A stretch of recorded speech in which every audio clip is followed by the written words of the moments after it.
Got Mr. it. Mr. Rubeck back again. It's really good to see Hi. you, man. So good to see you too, man. I the last time you were on here is the 100th episode. Yeah. And What are you now on now? this will be, since I'm recording in advance, this will probably be like the 160 somethingth. So, Oh, look at so you. pushing through. Yeah. That's amazing. Thank you, Hell yeah. man. Yeah. You're keeping up with it. I love it. I like it's hard for me to just like sit down and listen to a podcast or go for a walk and listen to a podcast. Like I I like doing these. I like talking because I get to, I get to have a conversation with you. But I find it really hard to like go back into that life when I was like 21. All I did was listen to podcasts and like wash dishes, and so it was like therapeutic for me in a way. But at the same time, it also just made me like I like I hate comedians like because of podcasts. Listen to Comedy Bang Bang. I was listening to WTF with Mark Maron. I was listening to that Pete Holmes show, and I was You like, made it weird. Yeah, that one. yeah, and I was like, oh man, I hate this Pete Holmes guy because I was listening to it so much where it just kind of irked me, Right. like some of these people just want that little bit of juiciness, Mm. and because they're talking to someone that's like, oh, they're funny and they seem humble, sometimes they kind of go a little too open, and they say something that you're just like, ugh. Yeah. Why'd you get that out of them? Like he did, like Pete Holmes did some with Bill Nye like years ago, Mm. and it was like he was like like talking about him with this like about love or something, and then he just kept pushing on to this thing, and it was like a very personal, like sort of ordeal that like Bill Nye had to go with, and then you kind of could notice like Bill Nye was like, oh, dude, I wish I didn't get to hear. Now this is all Right. public. I was like, I Yeah. don't know that about Bill Nye. Like, and you got that out of him because of like some sort of like, you know, tricky comfort. I don't know. It was just so strange to me. Like I like Yeah. when people are honest, but like sometimes it just doesn't feel genuine. Yeah. Or it's like it's just a bridge too far Yeah. sometimes. It's like, maybe that shouldn't be out there. Yeah. Yeah, totally. It's like, did you like are you happy that that's even out there? That this information's out there on this guy? Like, I don't know, it's just weird. Yeah. He So made it I'm weird. yeah, yeah, yeah. But that's not this podcast. This is the Vineyard, and this is everybody's Yeah, favorite. And exactly. and that I don't cross that bridge. I go right up to the line, and then that's it. I go, okay, all right. And No, then I we and here's the reverse. thing is I feel like you're genuine and you're sweet, and like and for me, like talking like this, I'm like, oh, I'm so down. But for me, I like listening and I'm like, ugh. I'm like, I I need to. And I will. I think if I'm gonna listen to any podcast and start somewhere, it's only gonna be yours. Right, And we're gonna I clip that promise out. you that. It's always a pleasure getting to sit down and chat with you, man. Oh yeah. Yeah. But yeah, I'm glad you're back. Number three, third time coming Yeah, back. Really, really, dude. really good to see you. Third time's the charm. Third time and the second time and the first time. And if you haven't listened All the charm. to the first and the second, go back and listen to those when you're done with these ones because all of them are great. Yeah, Stories and anecdotes and quips. they're fun. They're They're great. good times. Yeah. History of good times. History of them. Yeah. It's been over a year now, and That and was the so, last time we talked was a year. yeah, Jeez. which is good. I like to have people on like after a year. I try to like span it out. If we were like, when was the last time we were on? I'd be like 6 months ago. A year. That's crazy. Two 6 months ago. That was yeah. Wow. That's the duration. Dude, my whole experience with time is just out of the window. Doesn't It's all just blending together, you know? Do you look at time as something that you really it matters to you that much, or is it just like, yeah, that happened at that point and now I'm here? It's just Or disorienting. hmm, It's just and I guess that's a little frustrating. Um, I don't know. It's fine. It's just like a weird life. This whole thing is a weird life. Like I have no real schedule. I don't wake up like 9 to 5 and go do this like, you know, or nine to. I don't have a regular sleep schedule. It's just like all over the place. I yeah. don't. I'm just like, oh, we got this tour coming up. Oh, we're just hanging at home for like 2 months. Oh, we're gonna be gone for a month and a half. Like that kind of vibe. And I'm just like, we're what? And I'll be in like my crappy apartment. I'm like, this sucks. And next thing I know, I'm like on a boat in the UK, like traveling to another city, going to on my way to like Dublin, and I'm like, how did I get here? Like this is insane. Living both lives though, what do you prefer? I mean, looking at it now, do you prefer like a schedule, like, oh, I got to be at work at this time, and then I do this, and Yeah, then I I do think that? schedule's so important. Yeah. No, I mean it's funny. Sometimes I feel nostalgic about washing dishes. Like again, I think about I don't know, like it would be nice to have some sort of evenness, as far as like, oh, I got this to look forward to during the day, because really I'm just like casually recording music. But like, I think about Cass McCombs. I don't know if you know about this about him, but he, like, on his time off, whenever he's not recording, he's like a truck driver or a construction worker, or he does these like labor jobs, and he does that for like a month or 2 months, 3 months, driving on the road, working, like crazy jobs, and then he's like an indie rock musician, and I'm That's like, cool. yeah, and I'm like, oh, that guy gets it, You think about like country musicians, and you're just like, talking about like riding in a truck when then like got a record deal, like, Columbia or something. yeah, yeah, exactly. And then it's like, oh, what do you really? You got farmland, Like, what?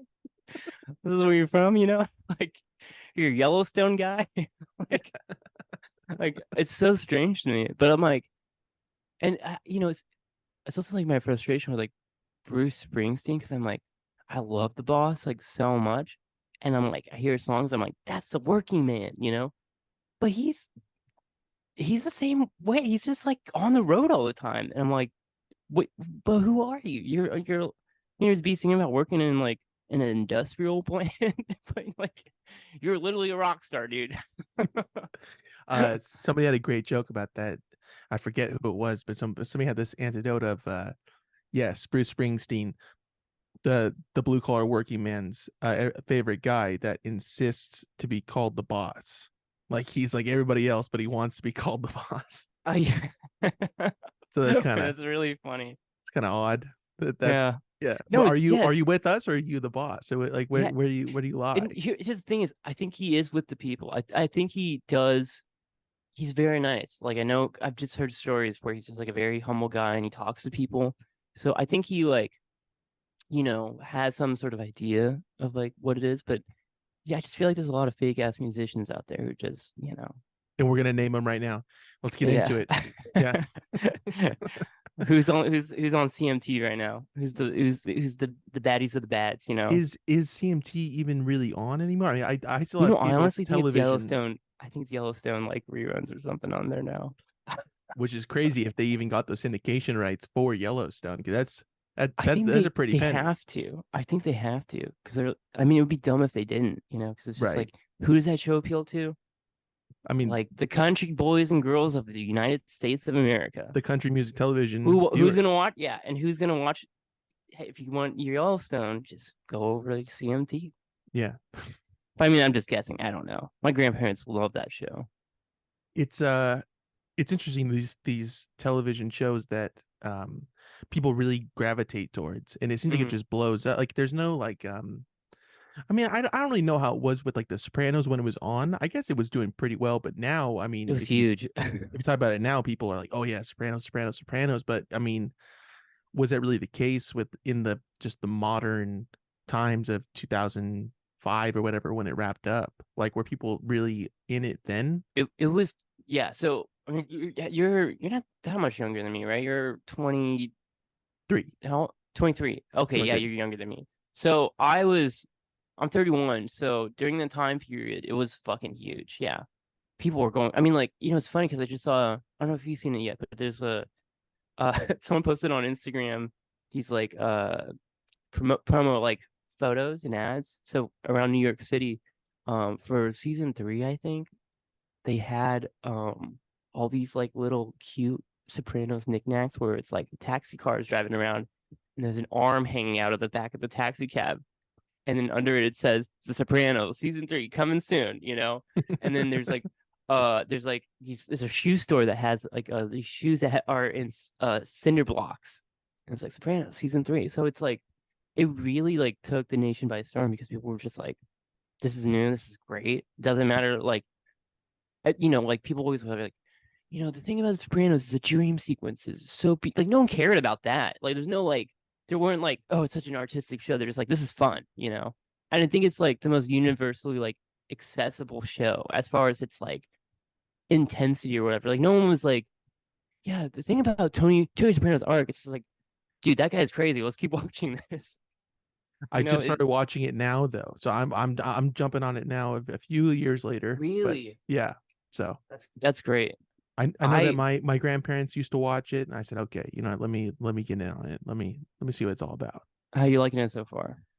It's very slow, but I mean, the ads really is with every. I mean, it's always shows are always you on like season 1 still? Season 1, episode like 7. Super. Okay. It's like still get into everything. So you know what's crazy is that's my favorite season. Okay. And everyone's like season 2, season 3. And I'm like, I really like season 1 for some reason. The whole tone is like crazy. I don't know. It shifts, but it's like just hang in there. You'll have a great time. I will. I need that motivation, Jacob. That's why I had you on here. I was like, I know that he watched The Sopranos, and I need this little kick in the ass to keep going. Keep it going, because I mean the story just gets better and better, and you're just like, you just love every character and hate every character, and then back and forth. Yeah. I'm dealing with the priest right now. The priest is in the picture with the wife. I'm not gonna spoil anything, but just you know, we'll see what happens to him. Hang in there. Yeah, seriously. If anything seems annoying, it stops. Okay, like cool. If you're like, what's up with this? It stops. Yeah, that therapist lady. Oh man, she's gotta go or something. I don't know. Oh well. We'll see. Boy, I don't want to spoil anything for you, man. I'm just so excited for you. Yeah, I'm in the midst of it right now. I've been watching things lately that's like, it's something that you gotta watch. Like I watched From Here to Eternity recently. Oh, a few days ago.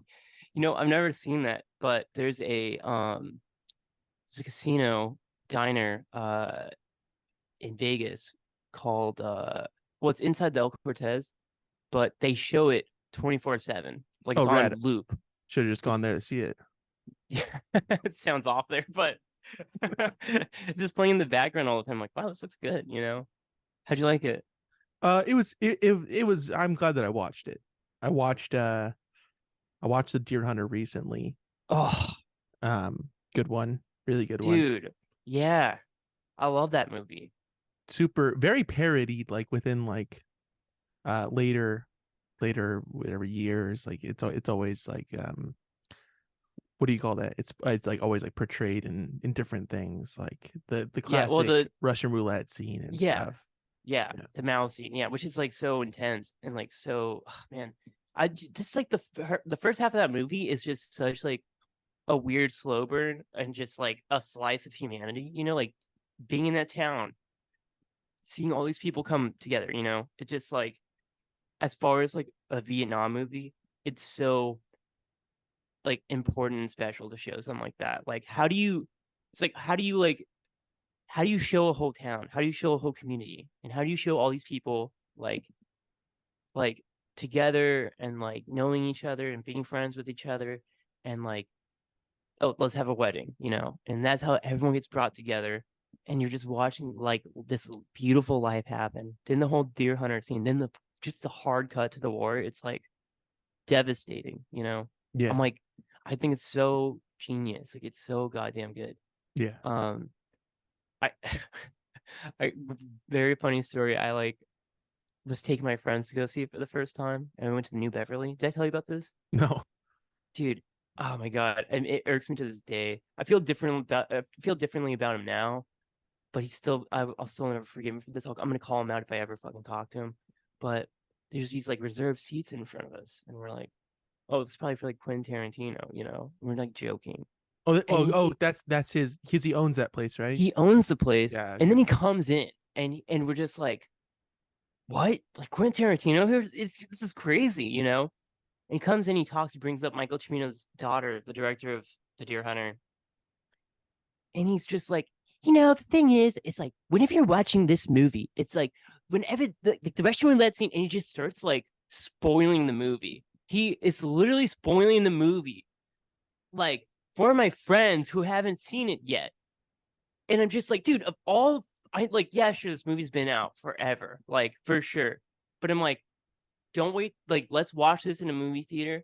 It's gonna be a great first time experiencing this movie. And this guy is just like doing this masturbatory talk about like, well, watch it from my perspective whenever I was 13. And I'm like, you need to shut up, dude. And I was rolling my eyes, and all of my love for this guy, because like I had Reservoir Dogs posters on the wall, just went out the window. I was just like, this guy is such a nerd. He only has a theater so he can just yap away at people and be like, this is why my point of view of movies is so great. And I'm like, dude, you shut up, stay home, keep writing books, like don't like punish people in the audience, man. I was so livid about it. And then and guess what? He kept talking during the movie, sat right in front of us, kept chirping away. Did you Like lean forward? laughing. Did you like, hey, can you cut it? Can you I really wanted to throw cut the chit popcorn chat? at him. I really wanted to throw popcorn, just like fucking shut up, nerd. Hey, dork, shut up. There's a movie playing. The guy's daughter is here, man. Shut the fuck up. It was crazy. Yeah. Oh man. Dude, Quentin dorks, man. Quentin blew it. Yeah. Oh, Blew dude, it. he's such a nerd, absolute nerd. But I will say, like, I like him a lot more now. Like after Once Upon a Time in Hollywood, Was this pre Once Upon a Time in Hollywood? it's pre Once Upon a Time in Hollywood, and I Mm. was like, I'll never go see this movie because I fucking hate that little chirping dork. And then I watched it on a plane, and then I really thought about it, and I was like, wow, that was probably like the most important movie that's come out in like the last like 10 years, 15 years.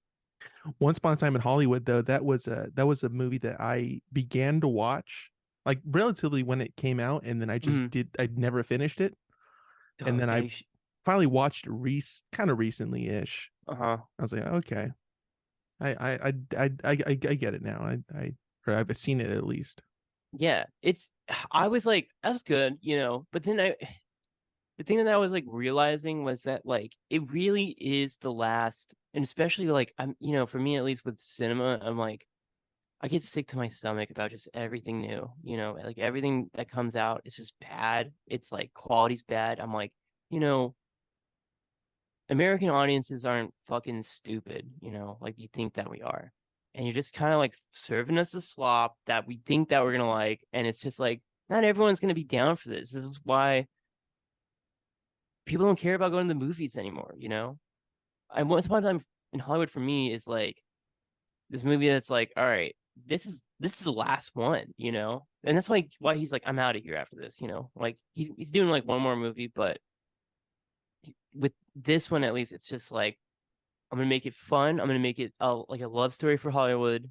I'm gonna show producers. I'm gonna show these like really important scenes that like this is the reason why no matter where Leonardo DiCaprio is in his career, he loves being a movie star. He loves being in movies. He loves the acting. He loves the excitement of everything. And everyone in that film is so excited to be like working on stuff in like one way or another. And it's like, yeah, we're not gonna get that anymore. We're like we have the fucking Marvel movies. We have these like CGI like ass fucking insanity of like films, of like just it's nonsense. I know it's like kind of dying down, but I don't know. It's like it's funny because it was like, oh, this like Barbie Oppenheimer thing that's like exciting because everyone's going to the movies for that. They're making it into a thing. But then I watched Talk to Me. Do you know about that at all? That horror No. movie that just came out?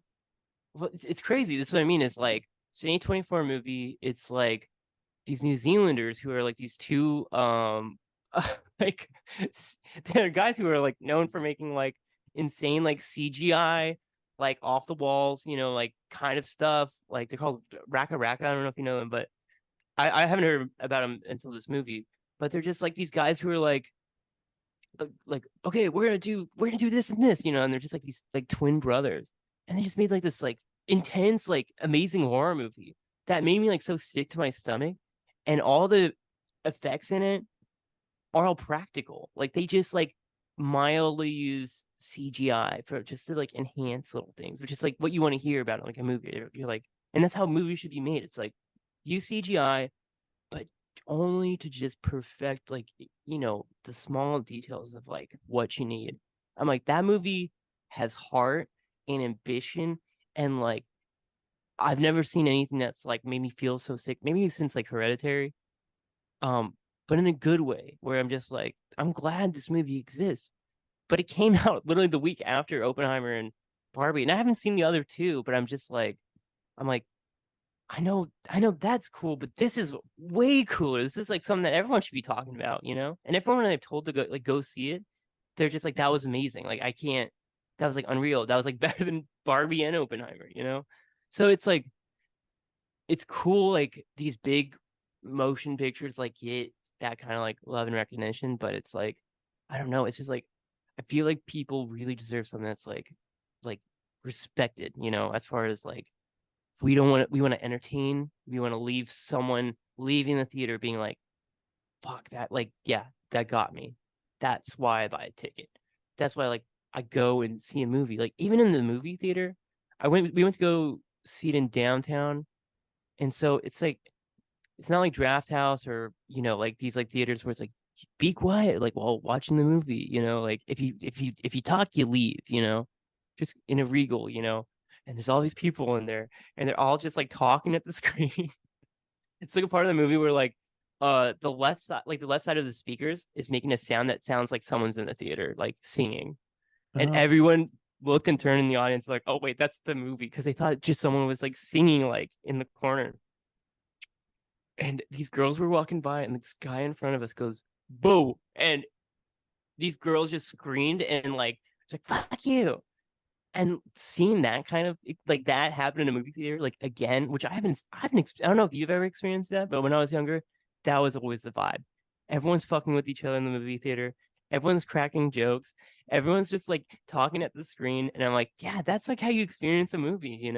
I'm like, you don't feel that during like Oppenheimer. You're not gonna get that. You're gonna be like, yo, this guy's way too skinny. Like in the fucking theater. I'm like, and it was just like so like refreshing to like have a movie experience where everyone is just like cringing in the audience or just like being like this guy was just like he was cracking us up, just like making the funniest jokes. I don't want to ruin anything about the movie, but he's just like saying he's like literally just doing like a commentary. He just does one thing every like 20, 30 minutes, which is like so respectable. But it was fucking hilarious. I like and not only hilarious, but I'm just like that's like real movie making, man. That's why we come to the theaters. Like I don't feel that during a fucking Avengers movie or anything like that. Like I want that like I want to get hit in the heartstrings, and I want everyone else to like feel like vocal and open about that. right. Yeah. How do you feel about having a conversation during a movie, like yourself, like you being a part of it, just a one-on-one conversation about a film? I'm a talker. Like I try holding it in, but I like sometimes I can't help it. And I think that's like so fun and important. Like I don't know, like if I know to be quiet, and if I'm talking out loud, that's how I'm being affected by a movie completely. I'm just like, no fucking way. Mhm. I don't say it out loud, and I'm like, I just say that. What about during like a concert? Is that a different story? um, no, I definitely sometimes I go wow, or I'm like like especially if I love something, I'm just like, are you fucking kidding me? And I'll say that out loud, and it'll get me. And I do whenever someone finishes the song, I do a woohoo, Oh, or you're hitting the woohoos. I do a cowboy woohoo. Yeah, Oh, okay, good. I go woo. I do a woo. I do one of those. Yeah. No, it's good. Yeah, it's needed. It's kind of rare to hear that though, because nobody's really hitting it that hard. Because you know your niche that you got to be Yeah. in, the register Yeah. that you need to perform in. Oh, it's almost like I sing with excitement. I do the woohoo, and I try to get it. Like because I just like that amazed me. It's like you're just like, yeah.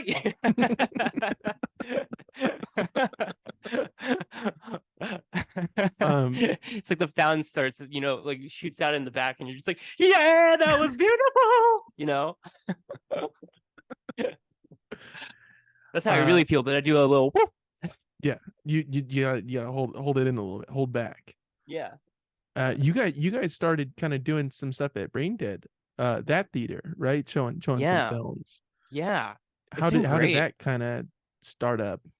It's funny because they first hit us up, and they were like years ago, and they were like, our manager was like, I know these people at Brain Dead, you guys should work together. I'm like, cool. And like, what's the deal? And then there's like, it can be whatever you want, but it has to have the Brain Dead logo. And we're like, what? That doesn't make any sense. And then we just didn't like talk to them anymore because we didn't understand that. We couldn't get behind that concept of like, oh, we have to have this logo on every single thing that we make. And we're like, oh, but that's like a part of fashion, like, or like, a company or whatever. So we're like, okay, we should let go of that idea, like, you know, talk and hang out with them and everything. Uh, so yeah, we got an idea of just like, oh, what if we started like doing these screenings like at Brain Dead, just like to promote the album. And we're like, that sounds great, and we'll show some movies that like are fun and cool.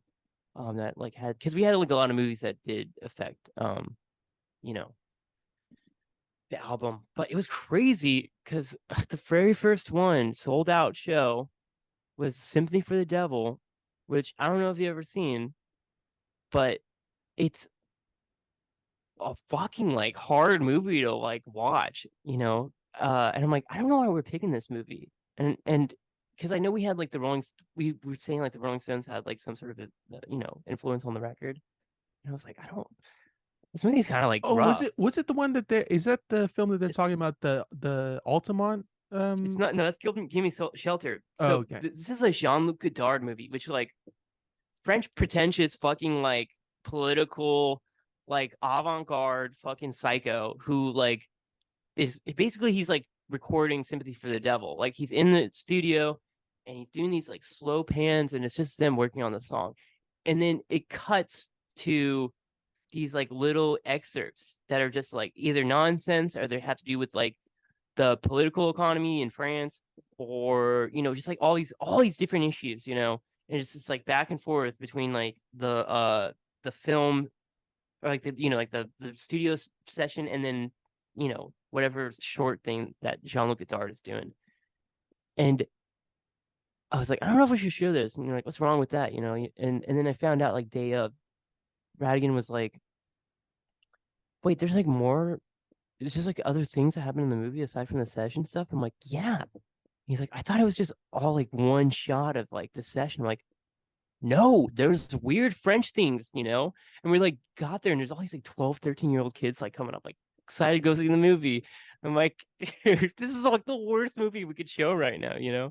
And so we're like, okay, we it was funny because we had like answered questions about like the album, but we really couldn't say anything about the movie that we just watched. And that was just like a funny thing. So like we I don't know. We were like, all right, we gotta choose, which movies are gonna like work out the best or not. Um, it was funny because like I just kept saying yes to him, and then every other like band member kind of like fell off.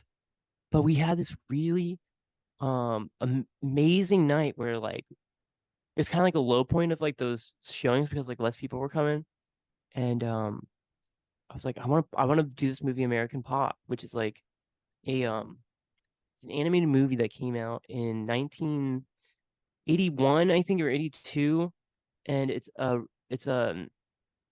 Ralph Bakshi movie who did like Fritz the Cat, and he did all these like crazy like adult animated movies, right? And basically, uh, the day that we're doing this, they're like, oh hey, like one guy who's like in the movie, he's gonna like you know, be there. And we're like, he's gonna do a little Q&A. And I was like, oh fuck, I have to like go and do this Q&A with this guy. I'm like not prepared. And they're like, they got someone. Someone's coming in to like talk. I was like, cool. And then amazingly, all these people who worked on the movie showed up. So So this movie, like the way that it's made is like it's oh my god, it's rotoscope. So rotoscoping is like when like let's say I take like a video of you for like 5 seconds and you're moving around, like, and I'm just painting over it, so I'm getting your movements and I'm taking like this like frame by frame and I'm just animating it, and Mhm. I'm taking away the background, I'm making my own background, I'm keeping you, you know and that's the whole movie. So it's like basically like they film these scenes like in a set, right? And it's just like in a warehouse, and they just have, if the people are sitting, they just have two chairs, and they just animate all the backgrounds, but they keep the people. So it's the actual people acting like in the movie, like Waking Life is like that. Oh Um, yeah, yeah, yeah. like it's a reference, yeah. So so we're there, and it's just like this little old lady sitting behind me, like a bunch of old guys are just talking, and like the thing is, these people haven't seen each other in 30 years, and there's this very amazing like girl in this movie who is like just a charmer, and she's now this old lady sitting behind me, and they had to like help her on stage after the movie. She's wearing this like fur coat, she got all glammed out, and like just because of like something that I was like, I want to go show. Yeah, I want to show this movie because it did have. We were gonna make like a music video that was based on it actually, and we are gonna do a whole rotoscope thing. It's way too expensive, so we had to scrap that. But we're like, I want to show this movie because I am affected by this. I do like this movie a lot. It definitely had an influence like on the record, and so I introduced the movie, and then afterwards they do the Q&A, and it was just like, holy shit, and it's just like so beautiful because these people were just like, I haven't seen you in 30 years. My dad worked on this film, like like just like, your scenes were so great, and they just had like all these stories, and like uh they had to shut it down. Like everyone wanted them to keep going, but they kept shutting it down because like, they're running out of time.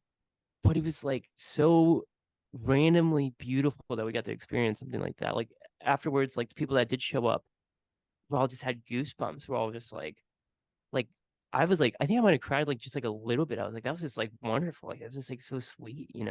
Some guy came up to me afterwards and was like, you put on this? And I was like, yeah. And he's like, dude, thank you so much. That was so cool. And like, not even a fan of Surf Curse at all. But he was just like, the fact that that happened, that people got to experience that, it just like, it really affected everyone in the room. So like, weirdly, like those screenings are just so special, and so fun. And when I told everyone in the band about that, they started coming back like slowly. And we've just been, like we've shown like such weird movies, but it's like it's been so fun, because like we're also just like influencing like these people who are just like, well, I like this band. What are they into, And that just leads people into other, you know, ventures and Avenues. Yeah, yeah, yeah, like in movies and music and stuff like that. that's Yeah, awesome. yeah, it's crazy. I mean, like something so small just turned into something so big for a night. And Yeah. it hasn't, yeah, like I don't know if we're gonna do those screenings anymore, but it was really cool just to, have the opportunity to do that and like to experience something like that made it all worth it. Do you remember like the first movie that really got you into movies? It's funny because I'm just like such a sucker for horror movies. I like love them. Um, Dawn of the Dead, I think was like the one. Night of the Living Dead and Dawn of the Dead were like the two that were like, I was like, oh, I want to be like, well, it's funny because I wanted to be a special effects makeup artist when I was like a kid. I was like, I want to make gore. I want to like make up people's face turn into zombies. That's like my whole thing. And then and then in high school, I was like, I wanted to be a journalist, a music journalist. And it's so funny because there's this guy named Tom Savini who's like a special effects makeup artist, and he worked on Dawn of the Dead, worked on Day of the Dead. He's like, um, he's been in like Tarantino movies. He's been in like, I mean, he's just like a guy. He's like the king of like, special effects makeup artists, shit. So he's always been an influence like in my life, in one way or another. And I was like, I'm not gonna do it anymore. I want to go to a school because it was in Fangoria magazine. So I was like, I want to go to school. And then it's so crazy because like in high school, my senior year, um, I was planning on moving up to Reno, and we went to a Fangoria weekend of horror convention in Las Vegas. And I was like, oh, we got to go. I went to this as a kid. It was fun. I got to meet like all these insane people. Like I met like Bruce Campbell. I met like um Tony Todd from like Candyman, just like all these like crazy, horror actors. And so I convinced my friends to go, and we all went. And there was Tom Savini at a booth, and I was like, "Hey, I gotta talk. I gotta be like, dude, you're my guy." He's like, I was like, "You're my guy." I was like, "You're my guy, man. You're the guy who like I grew up like loving, and I wanted to go to your school, and I want to be a special effects makeup artist." He's like, "Oh, dude, you can still." And I was like, "Well, I'm going to college. I'm gonna be a music journalist." And he's like, I was like a Vietnam like photojournalist, so like I thought I was just gonna be that. But when I came back, I was like, I want to make movies, and I just like came back to like my passion. And he's like, and I was like, okay. And because he told me that, it kind of put me in my head like, why would I want to like make why would I want to write about other fucking people instead of like putting myself out there, or like going down my own creative like. And over time I was like, who am I to say like what is good and what's not, like, of course that's like people can trust my opinion, but I'm like, I don't know, I'm not like, if I'm not like, I need to put myself out there before I even say anything about anyone else. And so like that kind of stuff like always has had like an influence on me. Like cinema and like music, it's always like kind of intertwined in such like weird ways where like I get so influenced off of just like all of it. Like I'll watch a movie and I'll like read about a director like Sam Peckinpah or something, and all I want to do is write. Like I want to make music that gives me that same kind of feeling of like what he does or whatever. Mhm. And Mhm. it just totally like intertwines. But yeah, horror movies were like kind of like a start for me of like how it's always affected me. Just because I like being affected by stuff. Like to be emotionally affected by a movie is so important. And I think like if you start off and like, and for me at least, like I shouldn't have been watching horror movies when I was like fucking 9 years old. My uncle was just like a horror head, so he was just like, "Come over, watch movies." Like the first rated R movie I saw was Ghost Ship, like back in like 2001, I think, 2002.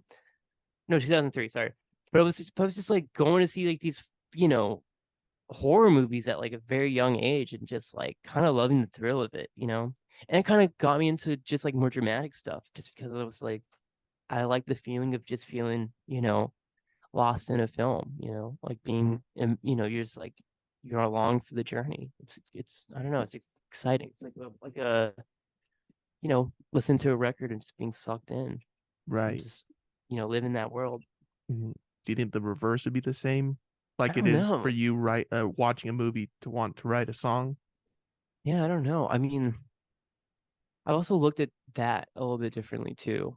Like when I used to, well, yeah, it's funny. I mean, I think I've told you before, like, where I would, put on a movie and I'll just record something to it, I'll soundtrack it or whatever in my own way. But I stopped doing that because I was just like, there is a hired composer for this film, and here I am, like, doing my own interpretation. I'm like, I don't think that's really fair. So I kind of just put on some weird YouTube videos just so I can like something's on, but I'm really focusing on this. And it's funny because I put on these YouTube videos and I'm like, that's happened. Like whatever they're doing is fine, but this is more important than what they're doing. Because sometimes I'm like watching a film, I'm like, I should be sitting down and watching that. Because sometimes I put on like a movie that someone's like, you should watch this. I'm like, yeah, I'll watch it. And I'm not actually watching it. I'm just looking at it. I'm like, this looks good. I'm like sitting down and taking in like what is actually happening like in this film. Like I'll do that with like a lot of Japanese films. I'll just like have it on and I'm like, I should be sitting down and watching this. I should You be know, hearing. you're just looking at it like I should neat. be. Yeah, yeah. I'm like, I should be really respecting the film. So it's been nice to having that like confliction because I'm not just like, I don't know, like uh loosely taking away its life. That's how I kind of look at it. Right. I'm trying to just be like, this is my world, not that. I keep pointing to my TVs over there. Uh, what was a movie that you watched that was like recommended to you a lot that you're like, no, this is not for me. Oh my, well, Juliet of the Spirits was one that I kept getting asked about a lot to watch, and I was like, I don't know if I'm ever going to watch this. Fellini, I don't know. It's like one person that was like, I don't know if I can ever get into this, and I watched it and I loved it a lot. And I'm glad that I did. That's the there's a lot of movies that are like that though. Giant is one of them. That's like that's one that I keep getting recommended. Um, I've uh, Portrait of a Lady on Fire. That's like another one too that people are like, you gotta watch it, you gotta watch it. I don't know. I I've just seen a lot of movies where I'm like, I'm either down or I'm not down, or I've seen it. When do you realize that you are either down for it or not down for it? Is it within the first 30 minutes or Well, here's the thing: is it's really hard for me to sit down and watch something like because I get so sad watching older movies because I'm like, damn, I'm not gonna get anything like this ever again. It eats me up. That's why I kind of been just watching bullshit, and just getting a little flustered, and then I come over and I record music, and I feel a lot better. And then maybe I'm like, I'll watch a movie. But no matter what, if I'm watching an older movie, if I'm watching something new, I'm just like, damn, I'm like, when am I gonna get something again that I feel like so strongly about that I'm not gonna feel bummed about later? Like I saw Talk to Me. That was like one movie that was like, thank God for this. going back to the whole like seeing the dork Quentin Tarantino, how many people do you run across that you're like, oh, that's such and such or that's so and so? How often does that happen to you that you're bumping into Oh, people like that? Yeah, that's a pretty famous guy. he is. That was like years ago. It's funny because like my friend Gary, he's in this band called Dark Tea. Oh yeah, Oh Gary yeah, Canino. Go listen to that interview that we did together. He's been oh on yeah, this you too. podcast. Yeah, He's he said that great. you guys talked. That's great. Yeah, Yeah. he I he actually sent me. just met him recently in Really? person. Yeah, he was Oh, at a show. I cool. was like, "Hey." And he's like, "Hey, yeah, great guy." Oh, great. Yeah, Yeah. he's like a very special homie of ours. But yeah, he was sent me a video of like a girl that we know who was just randomly hanging out with Quentin Tarantino. It's like a video of like this guy singing on piano, and then Quentin Tarantino's like with them. I'm like, what is this? What is he doing? Sticking out like a sore thumb, man.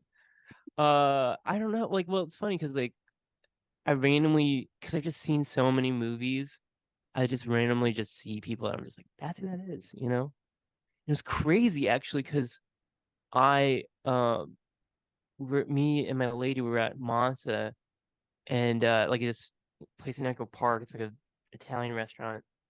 And I was just like, I was ranting about something. I was going on some sort of rant, and I just turned around. I just see this girl like looking so upset. It wasn't because of me. She just looked upset, and I was like, oh my God, that's the girl who got nominated for an Oscar for The Whale. It was like literally a week after the Oscars.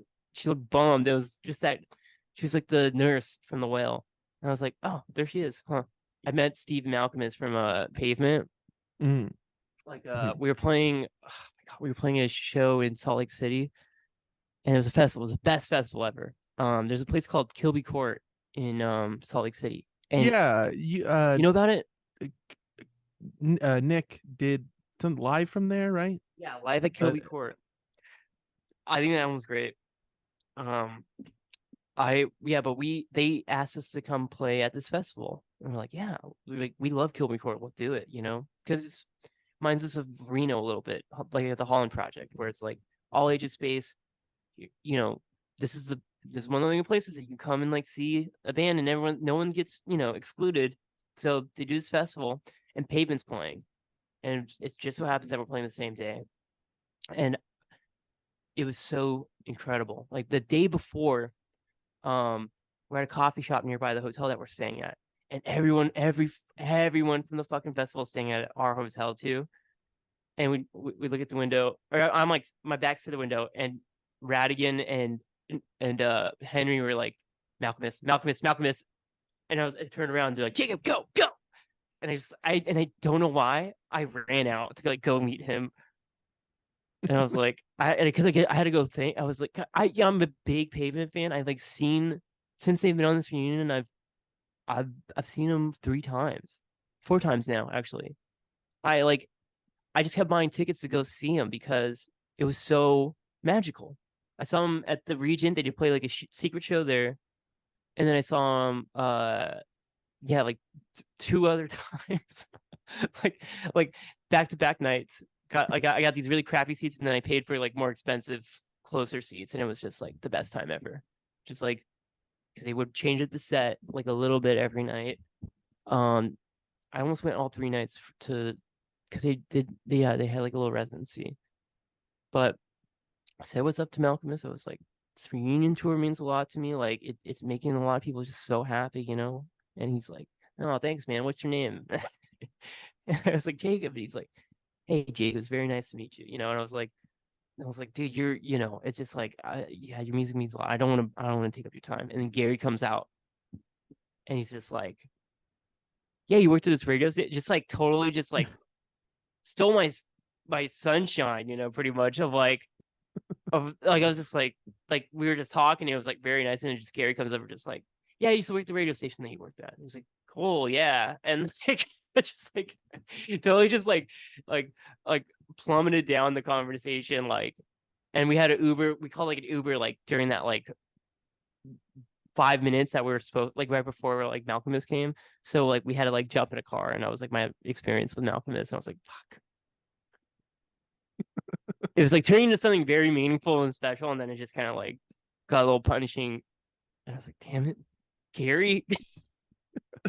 That those maybe 2 or 3 promotional videos for Gary's Dark Tea. I don't remember what album it was for. You guys were on the beach promoting it. You were in it. Yeah.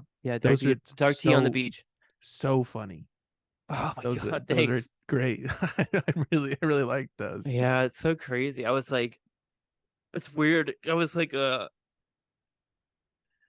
having such a rough time during that time period because I was like trying to quit drinking, and I had to be like a bartender. And I was just like, I don't know, had to act like a fucking idiot.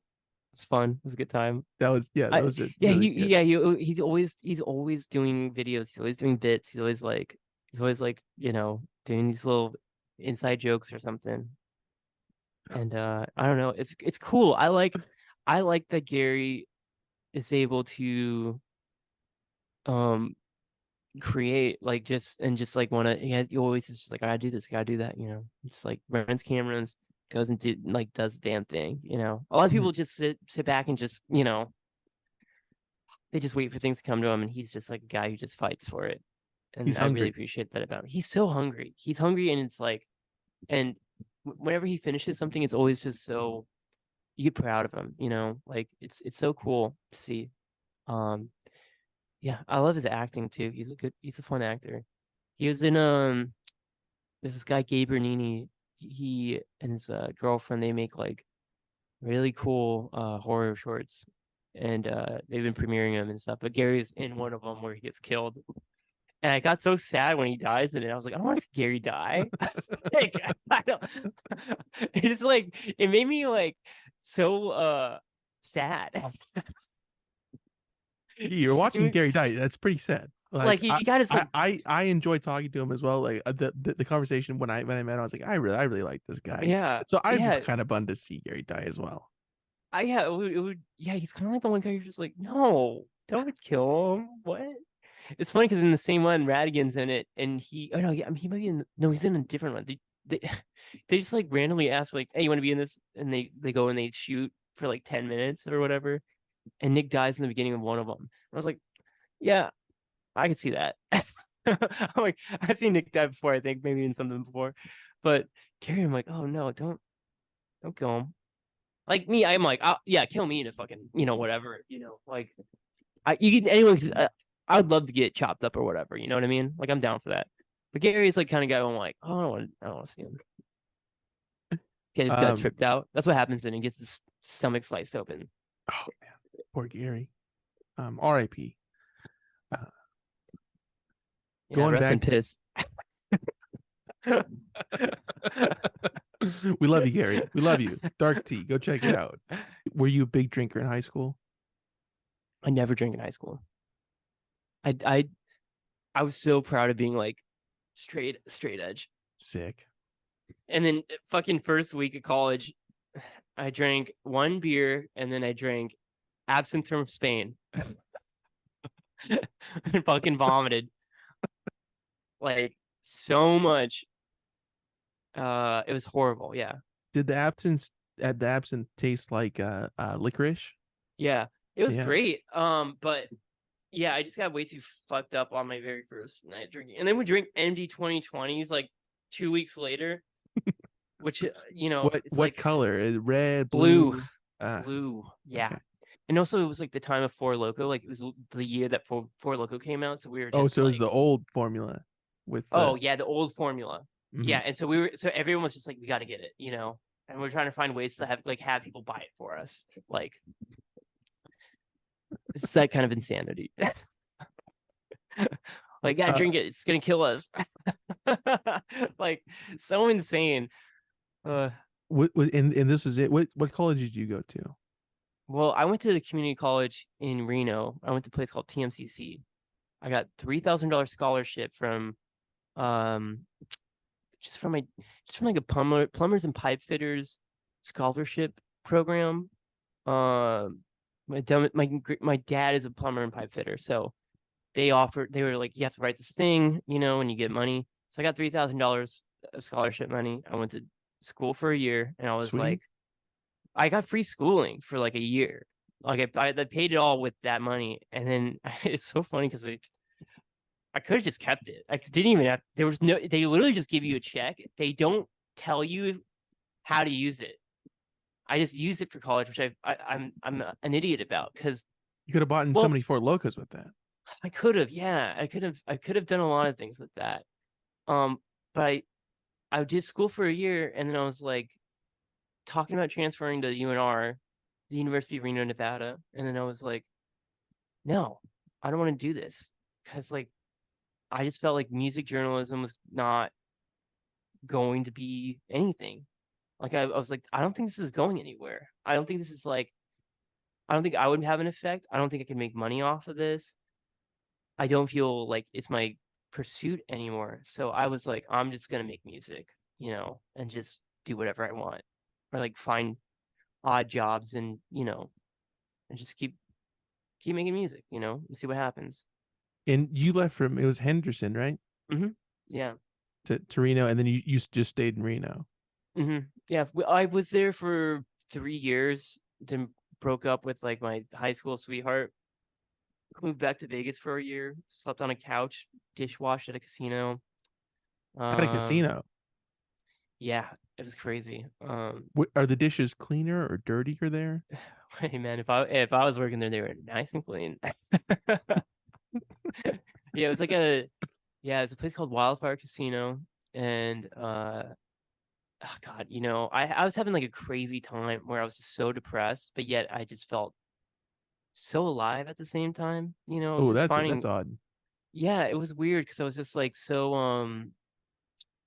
yeah, I was like, we broke up, and I thought I was gonna be with this person forever, and then I'm just like on a couch living with my family again, and just like so miserable. But I would just go and venture out. Like, so what I would do is I'd work 5 days a week, um, come home, smoke weed, watch the movies or whatever, go to bed.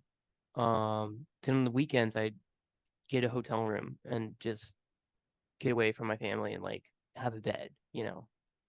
I do a lot of people watching, and I go and explore the strip and stuff. And so and it was weird just because like I just saw like another side of Vegas that I never really knew about, that made me really sick to my stomach. Um, Now I feel fine about it, but it definitely is a fucked up, corrupt place. Like I think I think it is the bane of humanity. Like in all honesty, like I think it's the worst place in the world, but it has charm. it's it holds up that facade very well. It's like like you see like versions of the devil like in movies and television, and you're just like, why is he so charming? At some points or something. It's like that. It's like it's very much like Sin there's a City. it's literally Sin City. Yeah, yeah. What happens in Vegas stays in Vegas. No, it's weird. I was like, oh, go ahead. I was going to ask you, do you think that you were only able to see that side of it because you were around it so much and seeing it from being from, I mean, even Nevada itself, and like going there and seeing it from a new perspective? Do you think that you were able to see it through the eyes of a local and through visiting it as well? Yeah, exactly. Because so like living there, it's crazy because what they do. This is the craziest thing is that when I got my first check, they're like, go to the cashier's booth. That's where you're gonna pick up your check. And I was like, okay, weird. So I go to the cashier's booth. The girl's like, do you want cash or you want your check? I said, cash. Why would I want cash? And she just points over. And it's everyone that I met that week, it's everyone that I worked with. They did the same hours as me. They worked their asses off. They're the cooks, the chefs, everyone. There they are. They're gambling. They're gambling their fucking money they are literally putting money back into the place that they just fucking like worked their asses off for like 2 weeks, a week. Like it was so disturbing to me that I'm like, this is not right, Like some of these people just like they live with their family, so like they're able to they are able to gamble it because they have a free place to live or something, or some of them just like are hoping for a couple extras, but it's still like it keeps you in, and so there's all these like perks too. So like if you are local, you get percentages off, like in some different places. If you have players cards, you get some sort of discount or whatever, but all of it, every intention that the city has is just to feed back into its economy. So it's not servicing anyone in the community in a beneficial way. Because, like, think about it. It's like Lake Mead, that's where we get our water from, There's no more water that's like in there anymore, you know? Like they're creating pipelines to like get water from, other places. Uh, it's all like it's all radiated even it's like the desert, you're just like you're living in a place that is like not supposed to sustain human life, like Mhm. reptiles live out there, not people. So you're living in this place that is like literally you're going against the forces of nature constantly. um when you're living there, you're not going outside because it's too hot. So what do? You stay inside all the time. And what happens when you stay in all the time? You get a little crazy. That's how like my family is, That's not everyone I know, like, and especially like going back, it's just like everyone just kind of it's a little, like flustered when you talk to them. Even like old friends of mine, there would just be like it's a little bit of flustered, there's a little bit of like anxiety that like comes with them, the whole place in itself is just like it gets people excited to live there because there's like these fun things that happen like in the city, but it's also like at what cost? Even even the mole people that people talk about, which I hate calling them that, but they're just like all these homeless people that are just like lives have been ruined because of gambling. Lives have been ruined because of, the boozing and the drugs, and then they're underground. They're underneath, like, literally where the fucking water reservoirs are. So like if it rains, it washes like all these people out, There's been so many homeless people who have died over like those rains, It's like it's just crazy, and like they don't care. Like they're just like there's no empathy towards like the homeless people like in Vegas. It's all about like everything about it is just like bleak to me. But at the same time, I'm like, I don't know. It's just like you just have to accept a place for what it is, because there's a lot of places. Like I like that it's upfront, in a lot of ways. I like that I had the experience of like, you know, being able to people watch and see, because like you like the thing that got me the most was just like here you like I was just walking, and I would do this thing where I'd walk like every week and I'd go on the strip and I just like watch people, and you just see people that you'd be like, that looks like someone's dad that or mom, and you, or someone that's like they're really like they look like they're a good person, but this city is their excuse to be on their worst behavior. Like absolutely just like get fucked up, be a fucking sleazebag, just like do whatever they want, like just it's okay because I'm here in Sin City, so I can like get away with it.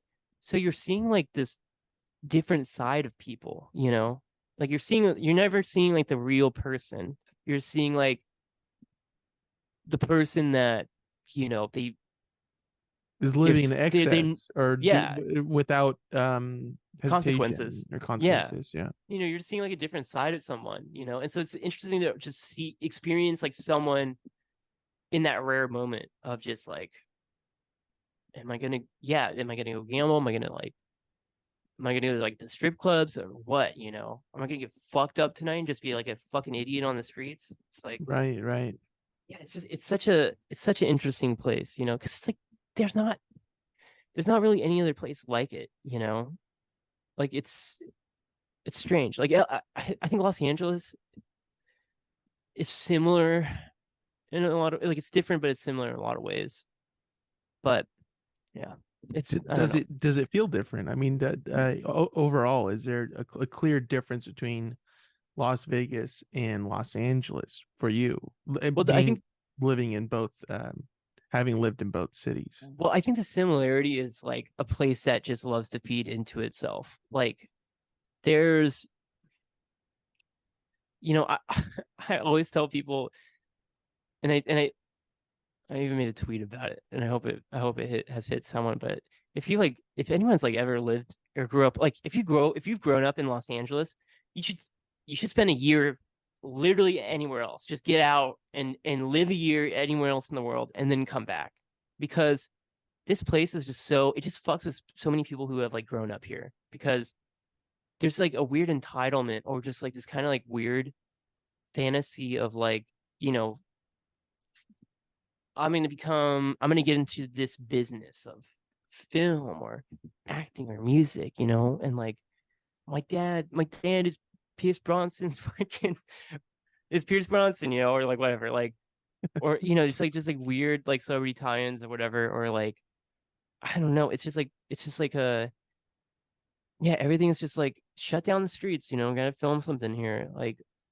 everything about it's just like kind of let's keep it in the movie realm, let's keep it in the music realm, In the this is where TMZ, the business this yeah TMZ, this is where the business happens, and I don't know if I like that. I like because it's just so just makes me, I don't know, it's just like, when I was living in Reno, it was like a very like close knit community of just people like supporting each other. You go to your friends' shows. They can make the best music, they can make the worst music, but you just go to the shows, and you go, and the band comes through, and everyone's just stoked, like on an interesting band, and you're just like, fuck yeah, like this is cool, and you check in with each other. And here it's like, you don't there's a lot of you just don't trust people immediately. Like you gotta like, and I hate that you just can't. I love talking with people, like especially like when I've been on tours recently, I've been nice and I've been like wanting to have conversations. I don't pick up conversations with anybody now. It's like it's cool. I used to do that when I was 21, actually, when I was like living in Vegas. I would randomly just talk to people because I was like, I want to break down that wall and just communicate and like have like a heart to heart with someone, or mm-hmm. get to know them or whatever, have an experience. It's like why I love riding in Ubers, because I'm like having these like great conversations with people. um and God, what was I going on with this? Talking to people, breaking down that wall. Yeah, breaking down that wall. Is it So on this last where was I tour? getting, God, yeah, so where was I before that though?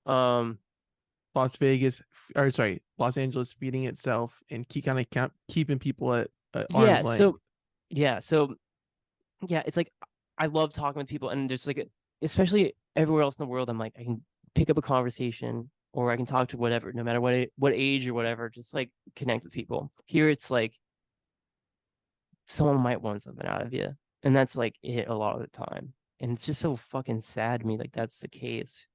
Who do you know? What what's going on? Oh, you working on any new projects? Let me know if you need anybody.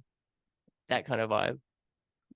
back in we played in city outside of Belgium. We played this place called it's a festival called Best Kept Secret. Mm. And on our way there, I said out loud to everyone in the band and this guy that we're on tour with. His name is Luik. He works for this company called Highway Holidays. He's the best guy in the world. We love him so much. We love his team.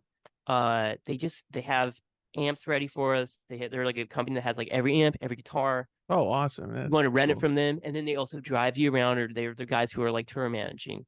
So they're with you every step of the way. It makes life so much easier. And not only that, but they're like everyone that they've hired, they're the best people. So I say to Luik, I'm like, and to the band, I'm like, I think I want to say hi to everybody at this festival and change it up because backstage at festivals, bands are literally tending next to each other and no one talks. Everyone just kind of keeps to themselves. There's a little bit of a rudeness and pretentiousness going on, and I was like, I want to just change it up. Let's just say hi. And Luke is like, you want to say hi to everybody? And I was like, yeah. He's like, all right, let's do it. And he just like, van opens up, literally get out. Hi, hi. Just like literally saying hi, how are you doing to people who worked at the festival, like everyone backstage. Like we're just like, and it just was such a vibe change, like, and of course, like the one person that like had the worst energy was like someone from Los Angeles. Literally, hey, you guys playing with? What do you guys do? Oh, cool. And then they even said this thing which like made me so upset. Is like we played at the same time as their band, and they're like, "Oh, that sucks. We're playing competitive times." I'm like, "Competitive times? Who says that? That's so psycho." Like, say that we're playing at the same time. Competitive. It's not a Why'd you competition. phrase it like that? That's a weird Yeah, way of it's like phrasing what are we it. against each other? Like what like we intentionally both were like we need to beat them. It's like what the fuck? I was like so it was just so mind-boggling to me. But everyone else that we talked to was like super nice. Like we talked to the people from Crack Cloud and they were like super chill and like it was just like a good way to just break down that wall and just be like, yeah, let's all just we're all here, talking with each other. It's cool. And we did the same thing kind of at this Best Kept Secret or sorry, Day In Day Out festival in Seattle. It was amazing just because I'll never take like this moment was just like fucking wonderful, but we're all backstage and it's like all these bands have been playing throughout the whole day and like I keep forgetting the band that hold on. So Emu Claw, that's what they're called? Do you know Emo them? clot. No. Inu Or Enu clot? Inu Claw. It's like Enu clot. Hmm. they're cool. They're from outside of Seattle. Enum Claw. Enum Emu, Claw. emu claw. They're great. They're super cool. When we were pulling up, they were playing, and I was like, "Wow, it sounds really good." And then Henry was like, "Oh, they like you're just on tour with Toner." I was like, "Wow, that makes sense." But yeah. So we were backstage and we're just seeing them and like uh Yeji was next to us. Yeji. And Huh. yeah, like Mother Russia in my cup. Dun, dun, dun, dun, dun, I don't dun. know them, but Make it rain, girl, make it rain. You know that one? It's like no. it's a dance banger. Okay. And it's like it's such a fun song. But she went up and it was like so good. And we played and well, we played earlier, but it's just like everyone that played was just like killing it. Everyone was like having a great time, but Alex G was playing. And Hmm. so we all got side stage for Alex G, and it was like incredible. Just like all of us were, it was like Yeji, Inumikla, like me, Nick, and Henry were just all side stage watching, and just like everyone. It was weird because it's like it was like Yeji's dancers who were also like because she had these girls come up and dance, like going crazy, doing like synchronizing dance moves, singing the fucking Alex G songs, and everyone had like their own song that they were just like, "It's the one." What is, And by the way, what is your one that you're like, yeah. um, I cried during Miracles, which is like great. That got me. I was like, I kind of felt embarrassed because I was like side stage, and there's all these kids kind of like staring at us, and I like cried, but like it was worth it. Um, my favorite song from him though is Nintendo 64. I don't know if you know that one. I It's like don't, but it's great. It's oh my God. Well, okay, Harvey's my favorite song of all time, I think, from him. I think that might be in my top 10 favorite songs, like songs that have like inspired me. Um, but Nintendo 64, I think is just like such an important song. It's really catchy and deep and like, and it's just like a little slice of life. I like the way that he writes because it's like moments, it's just like Yeah, very specific, moments that just are melodic and like either heartbreaking or tender. I like Alex G. I saw him once, and it was He's really good. he was the best. It was really, really like transformative, honestly. I haven't seen like him and Pavement, I think are like the best shows I've seen. Oh, I also saw fucking Neil Young this year too, which I was like, oh, I saw two of my favorite singer songwriters, Alex G and Neil Young. Because I think Alex G is our Neil Young in a way, Mm. like I think he's I think he's the most, and I'm not saying this to kiss his ass or anything. I just truly believe this, but I think Alex G is our greatest songwriter of our generation. And Alex G is like just everything about him is just like on par. Like everything about him is just like, oh, House of Sugar is about like the opioid crisis in America. Like, what the fuck? Like that's crazy to have. Oh, the song is inspired by Blood Meridian, like a Cormac McCarthy record. What? That's so nuts. And like you even go back to like his early stuff and you're just like the intensity of like the writing, but like hidden behind these like melodies is just like so fucking cool. Have you spoken to him about this? How your No, appreciation I got for to I got to talk to his guitarist for like a second, but it was just like it's all just like warmth. We were I talked to the guitarist and the drummer, and I was just like, I was like after they played, I was like, that was so special. Thank you guys so much. And that's all you needed. going back to them? I mean, obviously, Freaks blew up, Yeah. huge, big Yeah, time. I gotta check those numbers. On the Freaks, 843 million on Spotify. so not Just that much. Spotify. No, We're trying that's to damn, I'm fucking like, huge. yeah, we're hoping to get to a billion. So We're keep on almost there. streaming that song. That's like $40. Couple of billionaire boys. But like Pony Boy and stuff like this that is like from that same era. Yeah. Um, does that do you feel the same way about those I kind of think, songs as well, well? no, we started playing Doom Generation again. That's been feeling good. Um, it's something that like I think I think we have like a set list that feels like great. And the thing is it's really hard playing the old songs because we would rather play new songs. Mhm. Because we As trust. with everybody, it's like yeah, I mean like yeah, these are good songs, but like Yeah, we evolved. yeah, exactly. And it's like, it's sad because like I think a lot of people, I think people fall into that. Uh-oh, they got a new album out, and they're gonna play a lot of their new album. But I feel like I don't know for us at least, I think everything that we've written that's like new is like a bop. And they're so fun to play, and the audience like goes crazy. Like we have a new song called Heart, and it just like every fucking time people are like screaming afterwards. It's like it's cool to see. Um, And disco blew up as well. yeah, this was Yeah. doing great. Um, yeah, every time we play that too is fucking insane, and it goes crazier than Freaks, which is like cool. I I wish that I wish that was the song that would blow up more than Freaks. Honestly, I And think that's our Midnight best. Cowboy did really well as well. It's doing okay.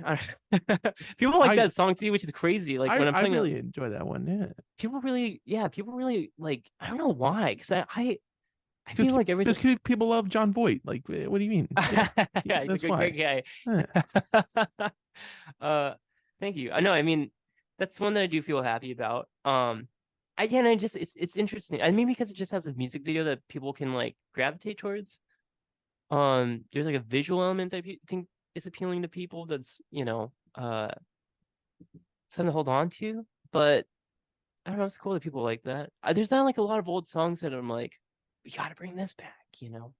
We tried with Safe, but it's really hard to do without a keyboardist because before we had Maddie, Your Angel, like She was in the band, and the song popped off, because it had like this chorus where it all comes in, some ooze, It's like it's such an epic song, but it's really hard to do with four people. Yeah. So if you ever I've yet to see High School Blues live, and I know we talked about this before, but that's something I want to see in a set yeah, list. it's really hard coming back and like doing the homecoming show because you're just like I'm home, but I'm not home.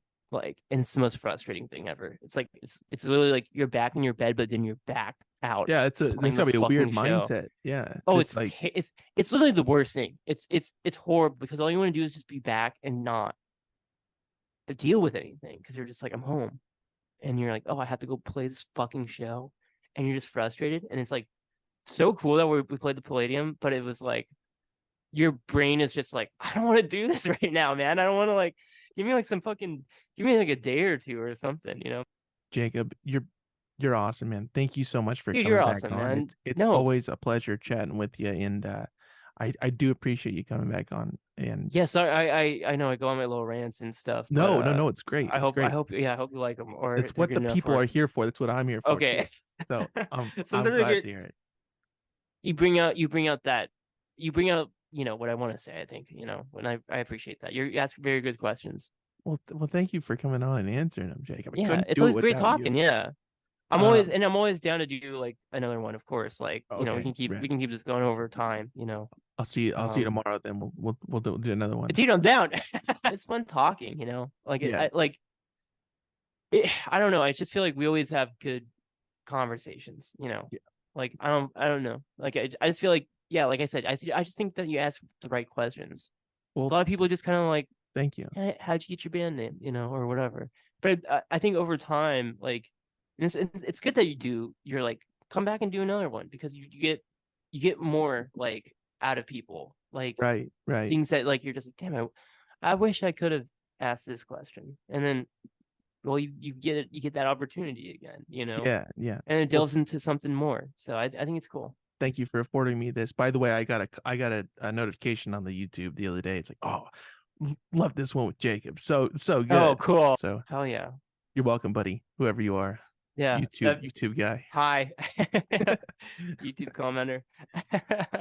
And as always, Jacob, we got to do the promo at the end here. So Surf Curse's music streaming everywhere, wherever you get your music. That's where you could find it. You could buy the music and the merch through the website at surfcurse.com and through the Bandcamp at surfcurse.bandcamp.com. And everybody can stay up to date with news, tours, shows, releases, all that good stuff. I follow them on Instagram at Surf Curse. Straight across. And Hell yeah. do you have anything else to promote, Jacob? Well, I'm working on like a new Casino Hearts record with my Ooh. friend Forrest and Nick Miner. So I'll send you a song, but Oh, awesome. yeah, it's a slow process, but that's the next thing that I'm working on. I'm doing another Gap Girls record too. Ooh, okay. So it's a Cool. whole interesting concept record that I'm trying to fucking get finished. Good deal. So that's on the horizon. So be sure Yeah. to keep up to date with that. And I mean you'll be posting that on your Instagram. Yeah. Yeah. Yeah, Just that's all I do, I guess. at Jacob Rubeck on Instagram. Is At there Jacob any Rubeck on Instagram. underscores in that? Or should I cross? No, I think there is an underscore. I think I had to do that. Oh yeah, there is. There's like 3 underscores, 4 underscores. Jacob underscore underscore underscore underscore Rubeck. Yeah. Ta-da! So go follow him on Instagram. And Hell yeah, Jacob, you're awesome, man. Thank you you're so awesome. much, Bless dude. you, dog. It's so good talking with you. I'm glad we got to do this. Yeah, likewise. Jacob, thank you so much. I'm gonna stop Well, recording this. I'll talk to you in a minute. Thank you.